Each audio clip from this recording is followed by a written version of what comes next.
शिव शक्ति मंदिर कोटलू ब्राह्मणा में चल रही श्री राम कथा के 9वें दिन प्रभु श्री रामचंद्र जी के वनवास की कथा का वर्णन हुआ। कथावाचक आचार्य मदनलाल दुर्वासा ने राम के वनवास की कथा का वर्णन सुनते हुए कहा कि महाराजा दशरथ ने श्री राम के राजतिलक से लेकर वनवास तक की कथा सुनाई। उन्होंने कहा कि अयोध्या के राजा दशरथ के 4 पुत्रों में सबसे बड़े राम थे। वे अपने पिता की हर बातों का भी पालन करते थे। चारों भाइयों में सबसे बड़े होने के नाते राम को राजपथ का भी बहुत ज्ञान था। वे राजपाट के कार्य में अपने पिता दशरथ का हाथ बटाते थे।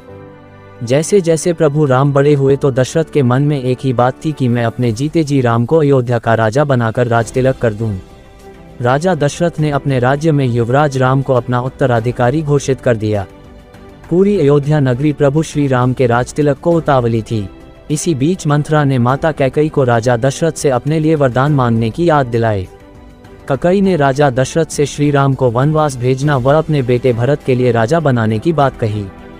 जैसे ही राजा महल से निकले दरबार में आए तो उन्होंने राजतिलक के स्थान पर प्रभु श्री राम को 14 वर्ष का वनवास दे दिया। महाराजा जी ने कहा कि श्री राम बिना कुछ सवाल किए अपने पिता राजा दशरथ की बातों को सुन वनवास के लिए जाने लगे। इसी बीच माता सीता और लक्ष्मण भी उनके साथ वनवास के लिए निकल गए। अपने युवराज को वनवास जाता देख पूरी अयोध्या उनके साथ वन में जाने को तैयार थी, लेकिन श्री राम ने अपने पिता के वचन का मान रखते हुए सभी को समझाया और अपने पिता की आज्ञा का पालन करने के लिए 14 वर्ष के वनवास के लिए निकल पड़े।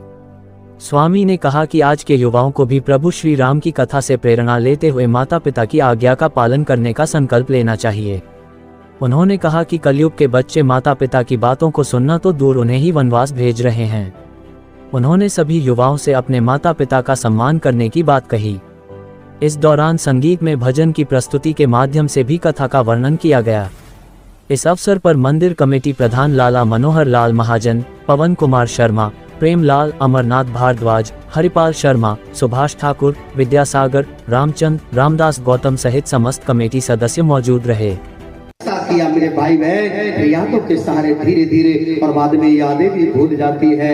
इसलिए जब तक जिंदे हैं तब तक दान कर लो, पुण्य कर लो, कमा लो सत्कर्म प्रणाम। कीन भरत 10 गांठ समाना। बोलो सच्चिदानंद भगवान की, जो बोलो सच्चिदानंद भगवान की। इसलिए महाराज यही विधि था। क्या किया? भरत जी ने अपने पिता का अंतिम संस्कार किया, विधिवत तिलांजलि दी और सोधी स्मृति सब वेद पुराणों के अनुसार जो है बोले भरत जी ने पिता के 10 गात्र किए, 10 दिनों तक पिंडदान दिए जैसे हमारे देते हैं। करने के बाद अंत्येष्टि के अंत में शोक सभा रखी गई, जिसको हमारे आम भाषा में धर्म शांति कहते हैं, वो रखी गई महाराज, की गई 16वें दिन। और अब जो है महाराणा प्रताप सीनियर सेकेंडरी आदर्श विद्यालय पठानकोट हमारा स्कूल पिछले 35 से 40 सालों से उच्च दर्जे की शिक्षा और संस्कार प्रदान कर रहा है। कहीं किताबों में न खो जाए इनका बचपन, कहीं खुद से अनजाने न रह जाएं जे नन्हे मन। इसलिए इन्हें देते हैं हम अपनापन, टीचर बनकर नहीं इनका दोस्त बनकर हमें देना है एजुकेशन, ताकि रोशन हो सके इनका आने वाला कल। हमारे स्कूल में छोटे बच्चों को प्ले वे मेथड द्वारा सिखाया जाता है। महाराणा प्रताप सीनियर सेकेंडरी आदर्श विद्यालय में आपके बच्चे को मिलेगी आधुनिक शिक्षा प्रणाली द्वारा बेहतरीन शिक्षा, experience and well qualified staff. हमारे स्कूल में computer lab, chemistry lab, physics lab में थ्योरी के साथ साथ प्रैक्टिकल भी कराया जाता है। हमारे स्कूल में बच्चों को दी जाती है स्मार्ट क्लास द्वारा बेहतरीन एजुकेशन। हमारे स्कूल में बच्चों को पढ़ाई के साथ साथ खेल कूद में भी विशेष महत्व दिया जाता है।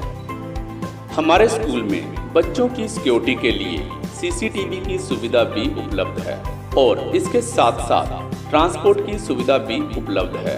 हमारे स्कूल में सभी वर्ग के लोगों के लिए अफोर्डेबल फीस स्ट्रक्चर है, जिसमें कोई भी बच्चा शिक्षा से वंचित न रहे।